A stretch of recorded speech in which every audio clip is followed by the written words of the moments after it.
आज मैं आपके बीच में आया हूं सबूत लेकर। ये आरएसएस का मुखपत्र है, ऑर्गेनाइजर। ये नस्ल भेद का मामला है।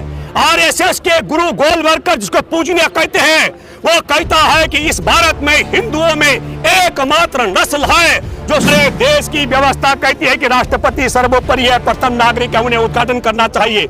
हमारे देश का कानून कहता है, पास्को के तहत मुकदमा दर्ज है, बलात्कार का मुकदमा दर्ज है, ब्रजभूषण गिरफ्तार होना चाहिए। हमारे चंद्रशेखर आजाद ने उसे हरामखोर कहा, क्योंकि वह हरामखोर इसलिए कहा, वह हरामखोर हमारे देश के शहीद आजम भगत सिंह, चंद्रशेखर जैसे क्रांतिकारियों को भाड़े का हत्यारा समझता था। विदेश में बलात्कार के मामले में सजा भुगतने वाला और उसके जन्मदिन पर थूकता है भारत। ऐसे कायर के जन्मदिन पर हमारे देश की संसद का उद्घाटन किया। हमारे देश की राष्ट्रपति महामहिम राष्ट्रपति द्रौपदी मुर्मू से संसद का उद्घाटन नहीं कराया जा रहा है। ये देशवासियों, तुमको भी समझना चाहिए, ये नस्ल से नफरत करने वाले, महिलाओं से नफरत करने वाले, संविधान से नफरत करने वाले, लोकतंत्र से नफरत करने वाले। संसद भवन का उद्घाटन होना है, उसी पे चर्चा करने के लिए हमारे साथ भूपेंद्र रावत जी मौजूद है। पूछते हैं कि क्योंकि हर बात पे ये लोग विरोध करते हैं, हर वीडियो पे देखते होंगे मोदी जी के विरोध करते हैं, इस पे तो खुश होंगे, कम से कम खुश है इस पे? देखिए, पहले मैं आपको आपके माध्यम से कहना चाहता हूँ, तीन बड़े विषय आज मैं आपके सामने रखा हूं। एक नए संसद भवन का उद्घाटन, क्या कारण है द्रौपदी मुर्मू से नहीं कराया जाएगा, इसलिए आज मैं आपके बीच में आया हूं सबूत लेकर। ये आरएसएस का मुखपत्र है, ऑर्गेनाइजर। क्या है? और इस मुखपत्र में गोलवलकर ने 17 सितंबर 1960 को अनपढ़ लोगों की सभा में नहीं, लंपट लोगों की सभा में नहीं, गुजरात विश्वविद्यालय में सामाजिक विज्ञान के छात्र और शिक्षकों को भाषण में क्या कहा? हमारे देश के हमारे पूर्वजों ने नस्ल सुधारने के लिए उत्तरी भारत से नमुद्रीपात ब्राह्मणों को केरल भेजा था, और वो केरल में जाकर के गैर ब्राह्मणों के साथ ही नहीं, केरल के ब्राह्मणों के साथ भी वह नस्ल सुधारने के लिए उनकी ब्याहता का पहला बेटा बच्चा पैदा करने की जिम्मेदारी उनकी थी, और वो उनकी बेटियों के साथ ब्याह शादी भी कर सकते हैं। ये बात मैं इसलिए कह रहा हूं, ये नस्ल भेद का मामला है। आरएसएस के गुरु गोलवलकर, जिसको पूजनीय कहते हैं, वो कहता है कि इस भारत में हिंदुओं में एकमात्र नस्ल है जो श्रेष्ठ नस्ल है, वो उत्तरी भारत के ब्राह्मणों की है, और बाकी सारे भारत में जितने हिंदू हैं उनकी नस्ल द्वयम दर्जे की है, छोटी है, उसमें सुधार की जरूरत है।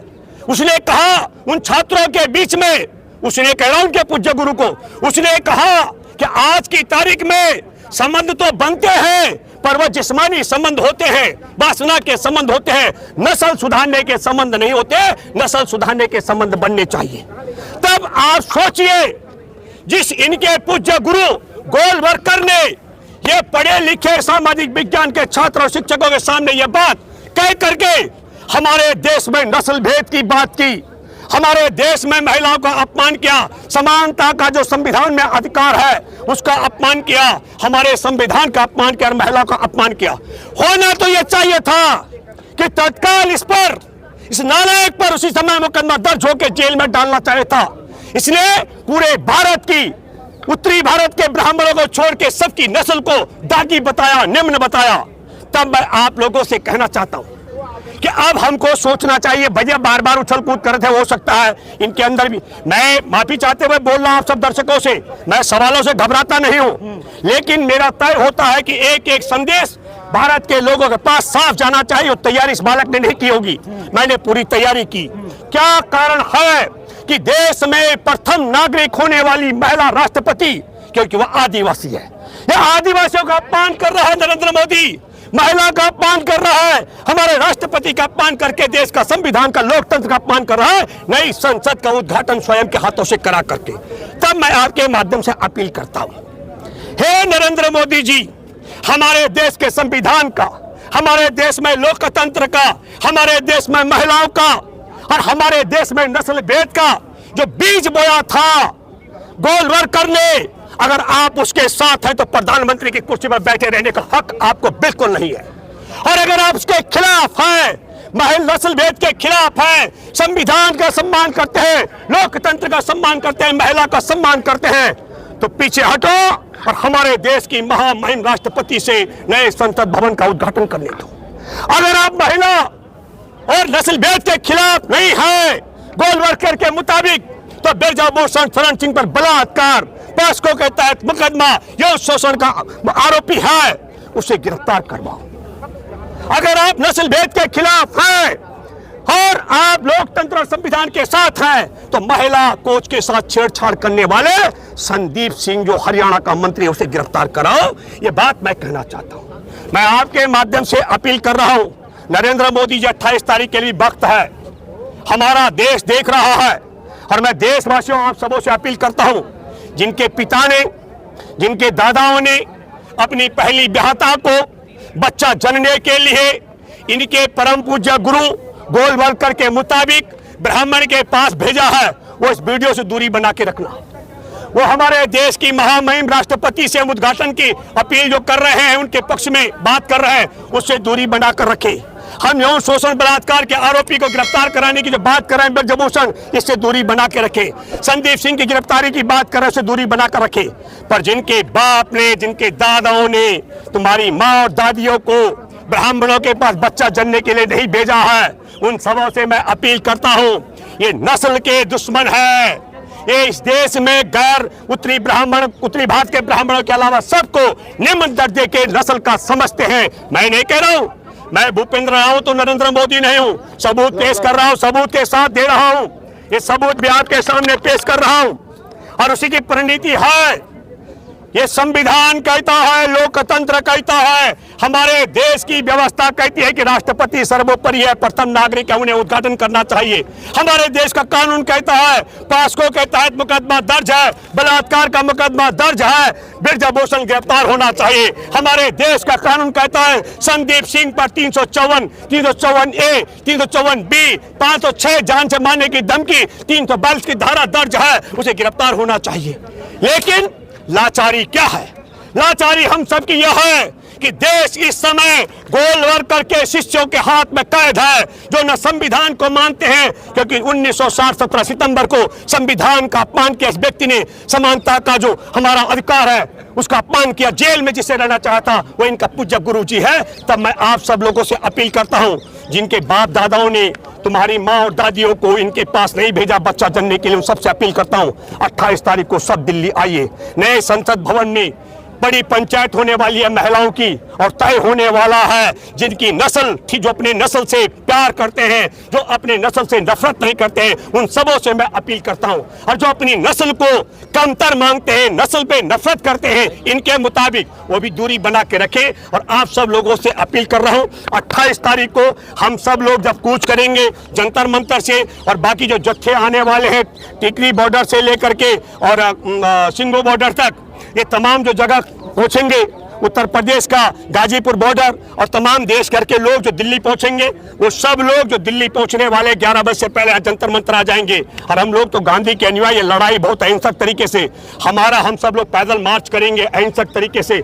पुलिस लाठी चलाए, डंडे चलाए, हम लोगों का सिस्टम रहेगा, किसी का हाथ नहीं उठेगा और ना कदम रुकेगा, सब लोग अहिंसक तरीके से चलेंगे। जितनी मर्जी लाठी डंडा गोली पुलिस दागे, हम सब लोग अहिंसक तरीके से नए संसद भवन की तरफ आगे बढ़ेंगे। अब आप एक सवाल मैं इन सब चैनलों से ये देने वाला हूं, ऑर्गेनाइजर मेरे पास जो सबूत है वो RSS के मुख्य पत्र में छपा हुआ है। मैं भूपेंद्र रावत हूं, नरेंद्र मोदी नहीं हूं जो मुंह खोलता है झूठ बोलता है। मैं जब मुंह खोलता हूं तो एक एक सच बोलता हूं। ठीक है, प्रधानमंत्री जी झूठ बोलते हैं। प्रधानमंत्री जी सच कब बोलते हैं? प्रधानमंत्री जी को विदेश मंत्रालय का एक अधिकारी रिसीव करने आया ऑस्ट्रेलिया में, कहा बोलते हैं रे, पूरा गोदी मीडिया बोल दिया कि राष्ट्र प्रधानमंत्री मिलने आया था ऑस्ट्रेलिया का।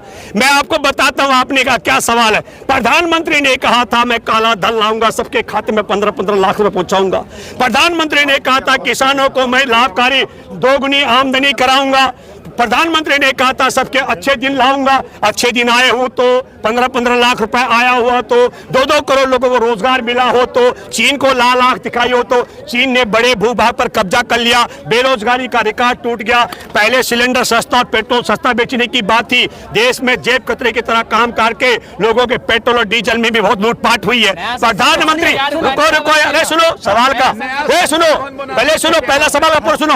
हमारे देश के सुनो, गलवान घाटी के पुलवामा गलवान घाटी के जवानों की चिता जल रही थी, लाशें जो 20 जवान मारे गए थे। अब प्रधानमंत्री टीवी में बैठ के बोलते न कोई गुस्सा है, न गुस्सा आया, न हमारी सीमा पे किसी का कब्जा है। और तब हमारे देश का रक्षा मंत्री संसद के अंदर कहा था 38,000 वर्ग किलोमीटर पर चीन का कब्जा है। तो कहा एक सच अगर प्रधानमंत्री ने बोला हो तो जरा बता दीजिए। नया संसद भवन इतना गिना रहे, नया संसद भवन तैयार हो रहा है देश के लिए। भैया तो हमने कब कहा कि नहीं हो रहा है? वो कोई चाय बेच करके, एक मिनट भैया, पहला सवाल का जवाब, कहा चाय बेच करके पैसे से इकट्ठा किया क्या? हमारे देश में बनाया, गरीबी के टाइम पर बनाया, लूटपाट करके। देखिए इनका एक विषय और सुनिए, इनका एक सावरकर है, वो बुलबुल में बैठ के भारत भ्रमण करता था। काहे 16,000 करोड़ का जहाज ले लिए विश्व भ्रमण के लिए? यार बुलबुल में बैठ के विश्व भ्रमण करना था। नया संसद बनाया, उस संसद भवन में 28 तारीख को हमारे देश की लाखों महिलाएं पहुंच करके पंचायत करने वाली हैं। हमारे देश का है पंचायत घर सबसे बड़ा, उसमें हम लोग पंचायत करने वाले, तुमको आप परेशान हो। लेकिन सुनिए, कहा जाता है कि मोदी जी के उद्घाटन से आप लोगों को दिक्कत नहीं है, सावरकर का जन्मदिन है इसलिए दिक्कत है। देखिए एक बात, थोड़ा सुनो। हमारे देश की जनता से मैं कहना चाहता हूँ, ये हमारे देश में नस्लीय भेद का मामला है। अगर हमारे देश में महिला ब्राह्मण राष्ट्रपति होती तो मैं दावे के साथ में कहता हूं, उत्तरी भारत की ब्राह्मण बेटी अगर प्रधानमंत्री राष्ट्रपति होती तो उद्घाटन वही कर रही होती। गोलवलकर के मुताबिक नस्ल भेद का मामला है। और दूसरा जो आपने कहा है, आपके मुंह में घी शक्कर, हमारे देश के अंदर 1932 में मैसूर के राजा ने 40 तिरंगाधारी देश के दीवानों की हत्या की थी। और वो तिरंगाधारी कौन थे? लाहौर में 1918 में प्रस्ताव पास हुआ गांधी जी की अध्यक्षता में कि देश के क्रांतिकारी तिरंगा लेके यात्रा निकालेंगे, फेरी निकालेंगे। और मैसूर के राजा ने जब हत्या की 40 हमारे क्रांतिकारियों की, कांग्रेस के कार्यकर्ताओं की, तो मैसूर के राजा ने उनकी हत्या करी। और जिस देश के गद्दार ने मैसूर के राजा को प्रशस्ति पत्र लिखा, हमारे देश की आजादी के जंग में जो अंग्रेजों से 60 रुपए 50 रुपए मासिक वजीफा लेता था, आप समझो, पहले जो विदेश में यौन शोषण के बलात्कार के मामले में सजा भुगता है। और मैं आपको चंद्रशेखर आजाद के शब्दों में कहता हूं, मैं तो उसे देश का गद्दार कहता हूं, पर चंद्रशेखर आजाद देश के सबसे बड़े नायकों में से एक, देश की आजादी के। जब उनका नाम आता है हम सबके चेहरे भी फूल जाते हैं। और शहीद आजम भगत सिंह के अहम सहयोगी ने पुस्तक लिखी, सिंह लोग, उसमें लिखा चंद्रशेखर आजाद ने उसे हरामखोर कहा, क्योंकि वह हरामखोर इसलिए कहा, वह हरामखोर हमारे देश के शहीद आजम भगत सिंह चंद्रशेखर जैसे क्रांतिकारियों को भाड़े का हत्यारा समझता था। एक बार सोच, मैंने नहीं क्या कहा, अरे मैंने नहीं भाई, मैंने तो गद्दार कहा, मैंने गद्दार कहा। चंद्रशेखर आजाद ने हरामखोर कहा। चंद्रशेखर आजाद की भाषा में हरामखोर, अंग्रेजों का वो मासिक 60 रुपए खाने वाला देश का गद्दार। और मैसूर के राजा के द्वारा हमारे देश के क्रांतिकारियों की हत्या करने पर उनको प्रशस्ति पत्र लिखने वाला, और विदेश में बलात्कार के मामले में सजा भुगतने वाला, और उसके जन्मदिन पर थूकता है भारत। ऐसे कायर के जन्मदिन पर हमारे देश की संसद का उद्घाटन किया जा रहा है। थोड़ी अरे भाई, हमने, आप सुनो, हमने नहीं कहा, हमसे पूछ के दिन तय नहीं हुआ, पर हम ये याद रखेंगे जब तक। और सुनिए, जो कोई अंधभक्त, मूर्ख, मोहन भागवत से लेकर कोई भी गुर्गा, जो मैं भूपेंद्र रावत आरोप लगा रहा हूं कि चंद्रशेखर आजाद ने हरामखोर कहा था, तो मेरे से संपर्क कर सकता है, मैं पूरे सबूत उसको दे सकता हूं। ये गत्ता क्या है? ये गत्ता नहीं है, ये इनका 17 सितंबर 1960 का जो गुजरात विश्वविद्यालय के सामाजिक विज्ञान के छात्र और शिक्षकों के बीच में नस्ल सुधारने के लिए ब्राह्मणों से अपनी ब्याहता का पहला बच्चा पैदा कराना चाहिए, ये प्रवचन थे। ये प्रवचन उन्हीं का, मेरा अखबार नहीं है, ये इन्हीं का अखबार है, संघियों का। ये मैं लाया हूं सबूत के साथ। हाँ जी, कौन? सीधा बलात्कार की दावत तो दी गई। हाँ, आप सुनो, हाँ आप तो करें। इसीलिए मैंने कहा कि ये उपभोग की वस्तु समझते हैं, इसीलिए संदीप सिंह को गिरफ्तार नहीं किया जा रहा है, और इसीलिए पहलवानों का बलात्कार यौन शोषण करने वाले ब्रजभूषण को गिरफ्तार नहीं किया जा रहा, और इसीलिए नस्लीय भेद के कारण ही हमारे देश की राष्ट्रपति महामहिम राष्ट्रपति द्रौपदी मुर्मू से संसद का उद्घाटन नहीं कराया जा रहा है। ये देशवासियों तुमको भी समझना चाहिए, ये नस्ल से नफरत करने वाले, महिलाओं से नफरत करने वाले, संविधान से नफरत करने वाले, लोकतंत्र से नफरत करने वाले, देश के आजादी के जंग में दीवानों से नफरत करने वाले, देश के गद्दारों बलात्कारियों के साथ खड़े रहने वालों और देश की आजादी के जंग में गोरों का साथ देने वाले लोग हैं। आप सब लोगों को धन्यवाद।